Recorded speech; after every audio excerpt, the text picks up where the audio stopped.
En este capítulo comenzamos con el antiguo concepto de physis. En esta parte del capítulo se menciona que a pesar de las prácticas en el laboratorio de reacciones químicas en la antigua Grecia, las primeras teorías de la materia no se desarrollaron en el marco de las famosas prácticas químicas, sino que fue a partir de cuestiones abstractas vinculadas en el concepto de physis, traducido al español como física. En este contexto, el término physis hace referencia a cuestiones relativas a la naturaleza esencial y el funcionamiento del mundo. Por otro lado, como constantemente se ha mencionado en los capítulos anteriores, aunque la mayoría de nosotros como estudiantes de química estamos arraigados a que fue Lavoisier quien introdujo en la química el concepto de conservación de la materia y que usó este principio para desechar la idea del elemento flogisto. Así, con esto en mente, Armando hizo que el concepto de conservación de la materia argumentara que el peso ganado por un metal durante el proceso de calcinación no podía explicarse por la pérdida del flogisto, porque esto habría significado que él tuvo un peso negativo. En la tabla de los elementos, la materia misteriosa era oxígeno gaseoso, que había escapado a la atención de los científicos antes del desarrollo de la química neumática. Sin embargo, la conservación de la materia es una premisa básica que subyace en la física antigua, y la gran mayoría de los filósofos griegos y científicos de la temprana edad moderna consideraban que la materia era eterna e indestructible sin tener ninguna prueba experimental que sostuviera esta postura. La conservación de la materia está incrustada tan profundamente en la ciencia occidental que el filósofo Emile Meyerson la consideraba una suposición metafísica a priori y la base necesaria para toda actividad científica. Y en realidad, la cuestión que motivó a la física antigua no era el origen de la materia, sino más bien cómo se había transformado el caso original en el universo ordenado o cosmos, para usar el término griego que habitamos. Es fácil reconocer, gracias a trucos de luz o ecos, que nuestras percepciones sensoriales pueden transmitirnos una impresión falsa del mundo y que a veces podemos saber que es diferente a la forma como la apreciamos por medios más confiables. Por este motivo, había una sensación de que la calidad del conocimiento humano del mundo era inferior en comparación con la de un ser o seres omniscientes, que eran capaces de reconocer el mundo tal como era. Pero esto para los atomistas, los humanos, eran incapaces de experimentar directamente este mundo atómico, real pero invisible, y tenían que conformarse con obtener conocimiento al respecto a partir de la observación de los fenómenos perceptibles. Con esto en mente, fue el filósofo de la Ilustración Immanuel Kant quien concibió el vocabulario con el cual el mundo nouménico, derivado de la palabra griega noumenun, contrastándose esto con el mundo fenómico. Átomos contra elementos, dos sistemas rivales. En la antigüedad existían dos conceptos fundamentales sobre la naturaleza de la materia, que compitieron por explicar el mundo que nos rodea. Estaba la teoría atómica y la teoría de los elementos. La teoría de los elementos, defendida por filósofos como Empedocles y Aristóteles, nos decía que la materia estaba compuesta por 4 elementos principales, los cuales eran la tierra, el aire, el fuego y el agua. Estos elementos poseían cualidades específicas y se combinaban en diversas proporciones para formar la variedad de sustancias que observamos en la naturaleza. Cada elemento materializaba 2 cualidades esenciales, como la tierra siendo fría y seca o el fuego siendo caliente y seco.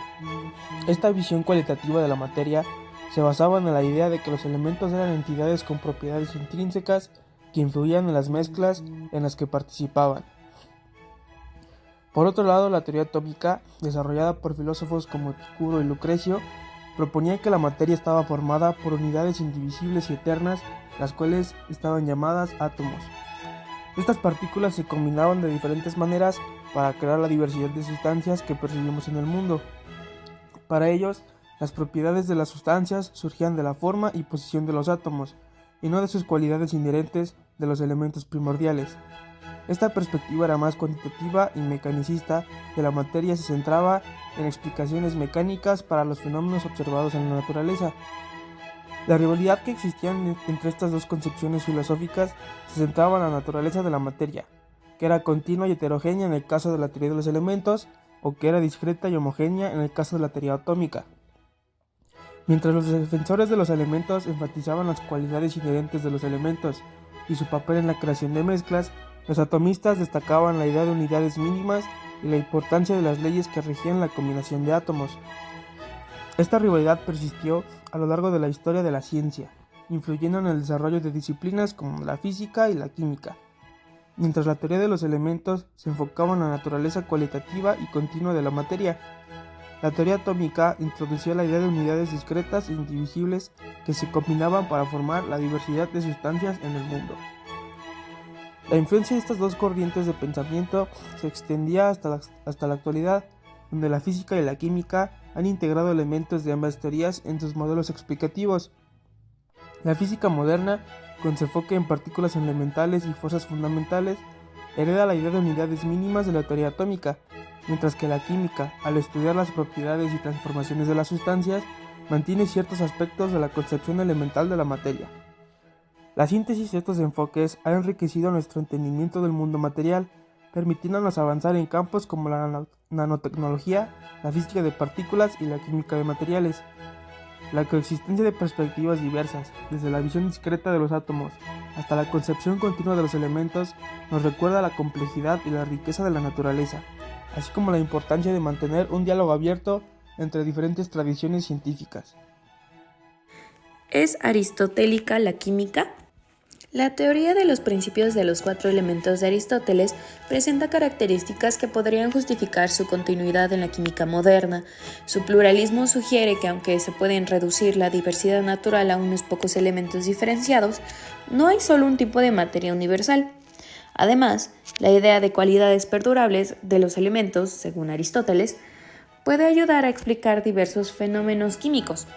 Sin embargo, esta conexión entre la teoría aristotélica y la química moderna ofrece solo una genealogía vaga y puede ser engañosa, ya que la física de los antiguos griegos no se desarrolló específicamente para abordar cuestiones químicas.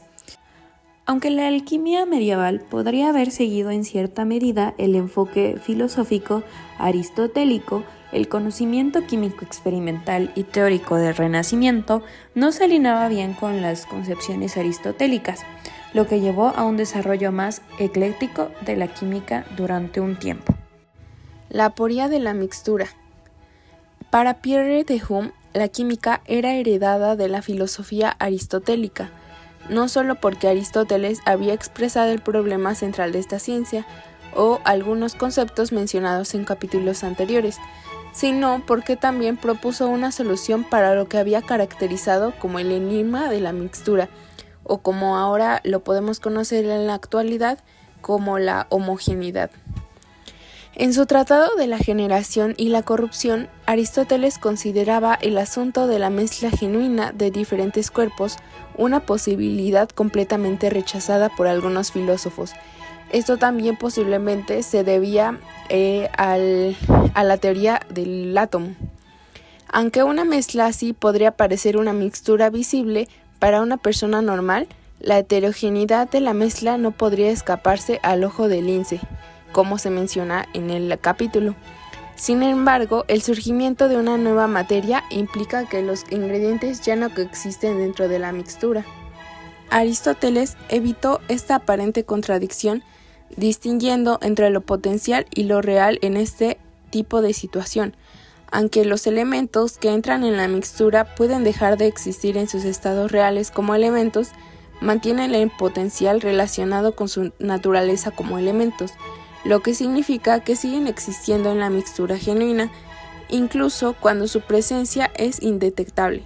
Y fue Aristóteles quien acuñó el término síntesis, con el sentido literal de poner cosas juntas o yuxtaponerlas. Además, Alberto Magno después tradujo el término aristotélico síntesis con la palabra latina compositio. Originalmente, por otro lado, compositio significó literalmente una mixtura aparente, que puede verse a simple vista como es la heterogeneidad, un término conocido actualmente. y no una genuina o una mixtura visible, en el sentido que explicamos anteriormente. Sin embargo, con el paso de los siglos, este término reemplazó el término mixtura, que era traducido de mixis de Aristóteles, y el hecho de que la mixtura se diera el lugar a un compuesto sugiere que la química moderna en realidad no es heredada de la química aristotélica. Mixturas o compuestos, Stahl o Lavoisier. En el siglo XVIII, George Ernest Stahl propuso la distinción entre mixturas y agregados, centrando la química en la idea de mixtura como la unión de principios con afinidades individuales. Stahl consideraba que las mixturas estaban compuestas por 4 cuerpos primarios, marcando una era donde se le consideró el fundador de la química. Sin embargo, con la llegada de Lavoisier se reemplazó el término mixtura por composición o compuesto. Lavoisier redefinió la química como la ciencia de descomponer cuerpos naturales y examinar sus diversas sustancias. Esta visión se convirtió en el paradigma dominante, donde los compuestos se describían por la naturaleza y proporción de sus constituyentes. A pesar de los desafíos del modelo estructural de Dalton, el enfoque de composición demostró ser exitoso en la comprensión de las propiedades de los compuestos. Bueno, en el último apartado de este capítulo, que lleva por nombre Un asunto controvertido, nos plantean 2 posturas muy interesantes que a mí en lo personal me parecen de lo más interesantes, ya que nos ponen en perspectiva las 2 posturas a las que se ha enfrentado la química, entre el atomicismo y el enfoque elemental. El atomicismo pues es lo que venía con la vanguardia, con la innovación, con la revolución, y el enfoque elemental precisamente defiende lo que nos proponía Aristóteles, que es los elementos que conforman la materia y que a partir de ellos se puede crear materia. En esta última parte se nos pone en perspectiva ambas posturas y nos presentan a Pierre Duhem, que es quien pues defiende que la química moderna sí proviene de una filosofía aristotélica, ya que Duhem aborda la relación entre las propiedades sensibles de un compuesto y la naturaleza de sus elementos constitutivos, y criticando no solo a los átomos, sino que también a los elementos como cuerpos simples. Esto nos indica que Duhem pues no aprobaba el atomicismo, ya que él decía que no tenía la capacidad de explicar fenómenos macroscópicos. Entonces esto nos indica que él no lo aprobaba y pues lo puso en debate a través de la realización de un experimento, donde pues él concluye que no se puede explicar la química mediante los elementos, sino mediante el atomicismo, sino más bien mediante los elementos. Esto ya que él propone que pues precisamente el compuesto que se está analizando, como en su caso era el agua con azúcar, debe usarse para explicar las propiedades de un elemento, y rechaza así la dicotomía entre el átomo y un elemento. En la filosofía de la química, pues Duhem destaca que se ha hecho insignificante a la mixtura. Y pues bueno, por eso es que este término se ha hecho obsoleto, pero él lo destaca. Con su elemento, donde presenta una observación simple sobre la dilución de azúcar en agua, puede discutir la alternativa entre átomo y elemento, y lo que logra él es contrastar la interpretación práctica basada en la apreciación sensorial con la visión molecular del químico. Y bueno, también nos hablan un poquito de Brachland, quien ve los obstáculos epistemológicos en la interpretación práctica. Y pues bueno, Duhem considera correcta esta visión, argumentando que la visión molecular es un salto injustificado, ya que, como lo mencionaba yo, no puede explicar los procesos macroscópicos. Y pues bueno, a lo largo de la historia de toda la química, ya un poquito para cerrar esta parte, pues nos mencionan que los químicos pues nos hemos enfrentado a la dicotomía entre el atomicismo y el enfoque elemental, solo que esto ha sido a lo largo de los diferentes periodos. Y pues bueno, se han adoptado versiones de uno o de otro, y se han aceptado unas y se han rechazado otras, pero bueno, también se ha llegado a un punto en el que se ha intentado conciliar ambas perspectivas. Pero bueno, toda esta diversidad interpretativa persiste en la química y plantea una cuestión filosófica que es bastante profunda porque nos da varios aspectos a analizar, ya que pues podemos verlo desde una perspectiva u otra y podemos tratar de unir ambas y podemos tratar de conciliarlas o podemos debatir que una es correcta o que la otra no. Sí, y pues bueno, este es un conflicto que pues no se resolvería tan fácilmente pues porque ha sido a lo largo de los años, pero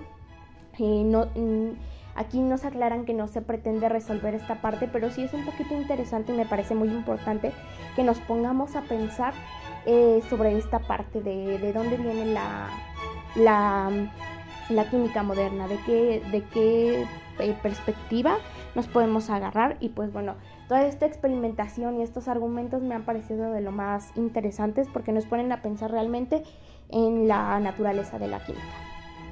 Y pues bueno, eso es todo respecto a esta parte del libro.